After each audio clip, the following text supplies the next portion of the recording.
Okay, hello everyone. Welcome to yet another podcast show of our Twist Talks, which is from Book My Story. Today we have Banerjee, a financial coach as well as a founder of Adyanta Financial Services, a company which he deals with a lot of passion to help people, invest wisely and live freely. Coincidentally, that is the name of his book as well. And we are absolutely delighted because Vipulji has been a great speaker at various forums, conclaves. He's been specially called to, guide a lot of people, and he talks about money investing very, very comfortably in a very practical manner. So that is the essence of Vipulji. His book has been recently published, and we are extremely proud about it as a Book My Story publisher for him. And here he is for a chit chat with us. Vipulji, good evening and welcome to the show. Thank you so much. Thanks for the lovely introduction. Thank you Let's so get much. started. Thank you. So we'll just dive into something which we have been very keen to know from you. I'm sure this book did not work out overnight. It has taken a lot of time for you to introspect. But what was the moment when you think that probably now India is ready for this? So I've been into the personal finance space for the last 25 years. First 16 years in the corporate world, and Yeah. then last uh, 11 years plus, on my own. So what I've Hmm. realized is people don't struggle in their personal finances because of lack of money. It Hmm. is because of lack of wisdom. So Amazing. the discipline, the path, the process is what is lacking with most Indians. So Hmm. that was the starting point of writing this book. Great. So when I think about, even as a normal investor, there are a lot of myths which Indians carry. There are Correct. some preconceived notions, there are some myths which we are so much surrounded. So what is your view on that? Which do you think is the biggest myth? So the biggest myth which I have come across is I will start investing when I start earning more, Hmm. but that never happens. Amazing. So whatever income you have, you must start investing through that. It could be 10%, 20%, 30%. But Hmm. the discipline is what is more important. It has to be a start somewhere, isn't it? Absolutely, absolutely. The sooner the better. Even when it comes to mistakes, you must have interviewed so many people, you must have, counseled so many people. I'm sure Correct. before they put money on, your suggestions and, the guidance which you give, which is a common mistake which you have identified, which you come across. I think the biggest mistake which I have come across in my 25 years is lack of clarity. Most people, they do random investments. They don't have a plan, a strategy. Hmm. So the starting point of the journey should be a financial plan, and that is what we specialize into. So clarity makes a big difference, you think? 100%. I mean, without knowing what your goals are, and if you're just investing, it Hmm. would not, help you realize those goals. So you're Hmm. playing, football match without the goalpost. So it's just fun. It's just entertainment, but without the results. Without clarity doesn't work, isn't it? So So when it comes to, someone who says that I'm wealthy, vis-a-vis someone who says that I'm rich, so what is the balance about this? What is your view about this entire concept? So in the morning itself, I read an article on Hmm. LinkedIn. It was about a farmer receiving 15 crore rupees of windfall. Yeah, Uh, yeah. Hmm. and he's bought a helicopter and he's going for a Thailand trip.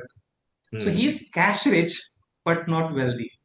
And we've Hmm. seen this umpteen number of times, whether it is actors, whether it is the, I would say, athletes, or it could be, those farmers who get this windfall, but they are not able to become financially free because habits won't change.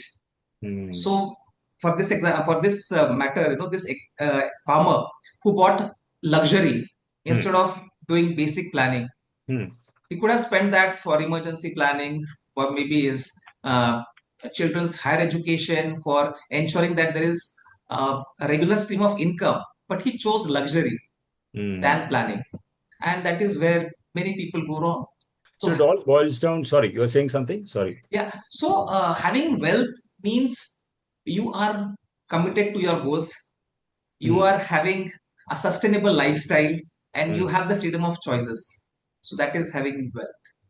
Absolutely. And I think to a great extent, it depends upon the mindset of a person. 100%. Yeah. I mean, what is it that really influences the mind? Is it the impulsiveness? Is it the, the spending thrift which everyone gets into nowadays? What is it that the mindset needs to be tuned for? So the first is discipline. I mean, whether it is health or wealth, it is self-control discipline that matters the most. So Mm. once you have clarity and you are on the path of discipline, then you will realize freedom. You will focus on your goals rather than get carried away by the noise in the market. You Right. will follow a path, a process, and which will help you achieve those goals. That is as simple as that. Right. So, as a habit, what do you think should be the one topmost habit from a good financial investment point of view a person should inculcate or maybe develop over a period of time? Okay. So one is start early, Hmm. invest regularly, Hmm. and protect your assets, including you, the most important asset. So Right. security and protection is very, very important, whether it is emergency planning, risk planning. These Hmm. are very, very important because we've seen people who are earning well, but not having a security or emergency plan. They face a lot of hassles. Their family faces a lot of hassles during an emergency. Right. So emergency risk planning, and then comes the discipline towards achieving your goals. Consistency matters the most. Right, right. So on a very personal level, but you must have seen so many people invest. You must have interviewed them, as I keep saying this, and there is so much for you to share. I'm sure this one book is not going to be enough. There are many more books lined up from your side. But Correct. what is that one chapter which you felt in this entire book when you were writing? That this is very important. That no one should really ignore this. What is that? Which is that one chapter? So I have written one chapter where I talk about my failures, the Hmm. phase I went through, and how I came out of it. My father's death. So Oh I yeah. think these were the things which really made me emotional. These were challenging moments for me, Hmm. and I think I have tried my level best to give my best in this chapter. Yeah, I'm sure because people would resonate also with that because I'm sure Yes. uh, such unfortunate incidents many must have also experienced, and then they try to connect more with the with the book itself. Really makes sense. Coming to AI, Vipulji, today's nowadays everyone is talking about AI. Virtually Right. for everything under the sun you can imagine, and Right. tomorrow who knows? I don't know where this is going to take.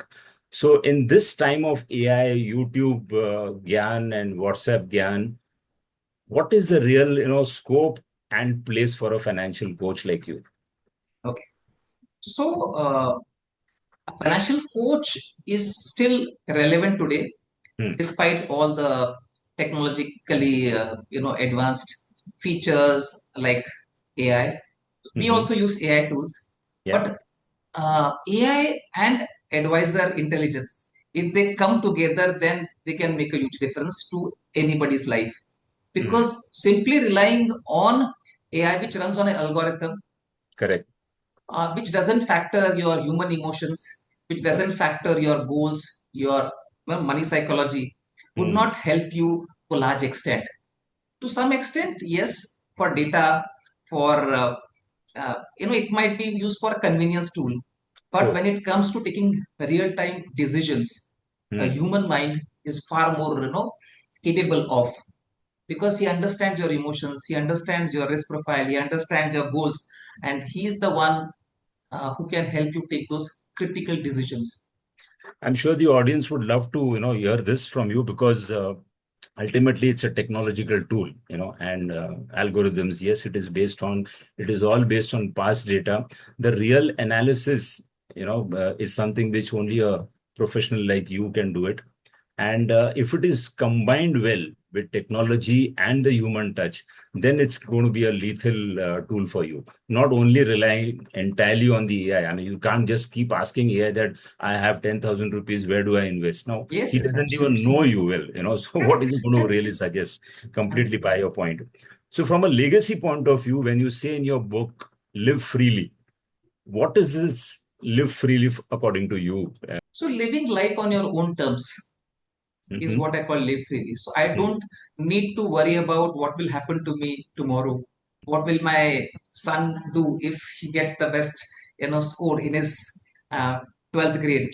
Or if I have to, admit my father, today is not there, but if I have to give the best treatment, say for my wife, to my wife, then I do not need to worry about finances. So Mm-hmm. money has to be your tool, or it has to be at your service.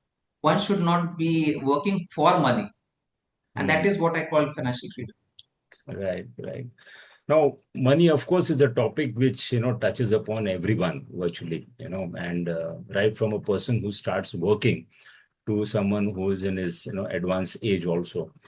So if two types of people are reading your book, one is a 25-year-old and one is a maybe 55 or a 60-year-old, Hmm. what is it that you would want to give them a message? Okay. The first message is, for a 25-year-old person, is time is your greatest asset. So Mm, if you start early, you can make tons of money, true. and you would perhaps create a corpus which is going to, live past you. So you will Mm, create generational wealth. mm, And if you inculcate those healthy habits, then you will be able to not just build wealth for yourself, but also create that impact in this world, because mm. money is very powerful. So Right, look at Azim Premji, Warren Buffett. They have really been able to utilize the money for the right causes. right. Yeah, I mean, you're absolutely right. Time, as they say, compounding is the biggest eighth wonder of the world, someone said, Absolutely. and Right. how true it is, absolutely. Yes. So, something very quickly we want to do it with you now, Vipulji, rapid fire kind of a thing. So, no So Excel sheets. Sorry. you also asked me about the 55-year-old person. Okay. Yeah. Okay. So the 55-year-old person should first protect his wealth, then Hmm. see how best he can utilize that wealth for regular income, managing that person's lifestyle, and then keep something behind as legacy for his next generation. So that is what a 55-year-old person should do. I think it's all about even portfolio churning from here to there because depending upon your age bracket, the whole balance changes from an equity to a debt perspective. So, Correct. and vice versa. It all depends on what age group you're into. Does that also play a 100%. very, very important role? Yes. So a 25-year-old person would have, say, 35 years for retirement, or maybe 25 to 30 years. Correct. But a 55-year-old person who's planning to retire in the next 5 years, Hmm. he might not be that aggressive as a 25-year-old person. So his portfolio would be on the conservative side. So his, asset allocation, which is the most critical element of investing, would play a very, very important role. So maybe he has 35-40% into equities, but the rest 60 to 70% would be into debts. That Right. would give the comfort to the 55-year-old person, True. and ensuring that the portfolio is still able to beat the inflation, Hmm. and Hmm. there is not too much of which is Correct. going to, uh, ensure peace of mind. Correct. I think especially in the wake of what is happening in the last 2 years in the world, Correct. because the geopolitics, the West Asia war, virtually everything changes almost every day, Yes, yes, and yes. yes, you are right, because a 25-year-old will have a lot of time at his disposal, but someone at his later age would work towards more about protecting his money, safeguarding it, and maybe earn reasonably well from a debt perspective or a liquid account. That's what the whole game is about. Correct. Excellent. So we'll jump on to the rapid fire now, Vipulji. So no calculators, no SIPs, no AI tools also. Very Correct. quick questions. One Yes. book every Indian must read besides yours. The psychological of money. So I think that is one book every Indian should read, because that would give you the right mindset to start your journey towards financial freedom. Morgan Houses. Yeah, Morgans. Yes. absolutely. I've read that book also. Correct. Besides you, your book, of course, I've read. So one Thank you. purchase you have made that gave you the best return on investment, Vipulji. Investing on myself. Amazing. So yeah. So I think the investing, into knowledge is something which is going to stay forever. So we have to keep ourselves relevant. Now today I'm a coach and I'm impacting so many lives. That is only possible because I've invested into knowledge. Right. So I keep, upgrading myself. I keep, adding certifications, courses, and attending those kind of training workshops. So I also have to upgrade myself. Absolutely. So this is a fun question which is coming your way now. So if you receive a big windfall, say about 5-10 crores, what do you think you're going to do from a finance perspective, from an investment perspective? Okay, so I'll invest that money. Perhaps my purpose and the mission would then be accelerated. Mm, So my mission is to enhance happiness in the life of 10,000 families. yeah, Okay. Now this mission perhaps can be, uh, accelerated, and also it can multiply. So from 10,000, maybe we can reach out to 10 lakh people. If I have that kind of, money, by which I can reach out to, say, more than 10 lakh families. And that in fact, deserves a clap. That deserves a clap, Vipulji. I thank you so really much. wish and I really hope and pray that you get that big windfall so that a lot of lives can be, altered also. Another thing, very importantly, but, for some reason in our schools and colleges, we have not been taught money. Of course, there are formulas and simple maths here and there, and that's all okay. Of course, we learn the compound interest and simple interest and everything. But investing, I don't think has been, touched upon in schools. What do you think a student, before he leaves school, should have that habit in him from a money and investment perspective? Okay, so the right money habits. So would start by understanding the value of money. Mm, What the parents have done for him so far. How much are they spending? The child should be aware of that. So understanding the value of money. Second is the time value of money. mm, Understanding inflation and how the money can grow. The power of compounding. Third right. thing is the habit of saving. So being conscious about spending, the spending habits. Okay, Mm, that is the third thing which every child should learn. So whenever parents go out for shopping, they should take their children along, and they should follow a list what they need to shop, how to negotiate with people. So these are things which children can learn at an early age, and parents can be their guide or mm, their coach in inculcating the right habits, because absolutely. money habits are very, very important. They stay with you forever. True, true. Okay. If I have to ask you to complete this sentence, money is dash, but freedom is dash. So money is a tool, and freedom is your happiness. Freedom is your purpose. The result of it, maybe. Yeah. Absolutely, absolutely. If Warren Buffett had called you tomorrow, what would you ask him? I would ask him one question which I would love to ask when I meet him in real life. Hmm. That is, how does he manage to keep that 30 years of patience? So Mm, most of us get impatient in 3 months, 6 months, report full में true. एक हाँ. So how has he kept that kind of patience? What has made him such a long-term investor? Because that is what 85 to 90% of his wealth has been achieved in the last 10 years of his life. Oh, wow. So that Yeah. is the patience that he has. And I think every long-term investor has been able to build that wealth because of these two virtues: True. patience and a commitment.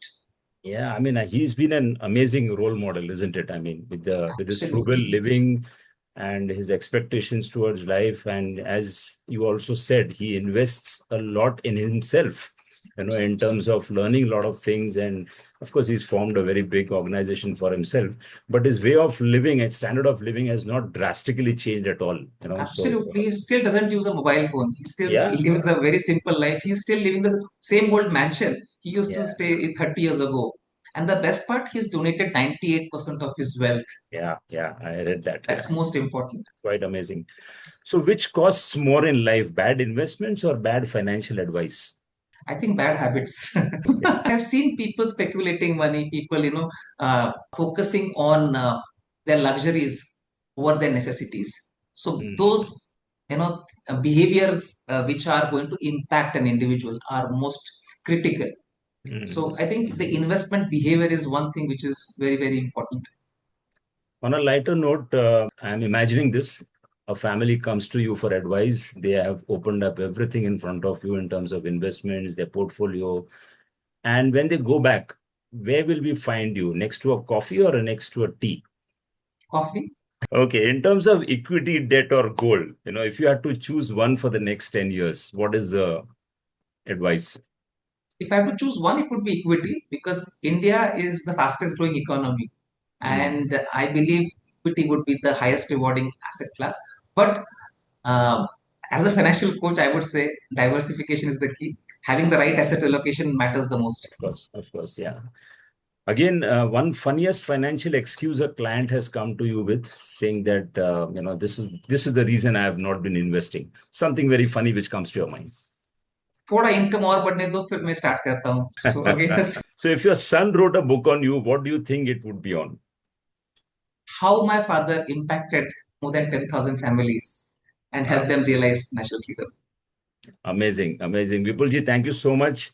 20 years from now, if you think about this scenario and someone picks up your book, what do you think he will keep the book down with what thought?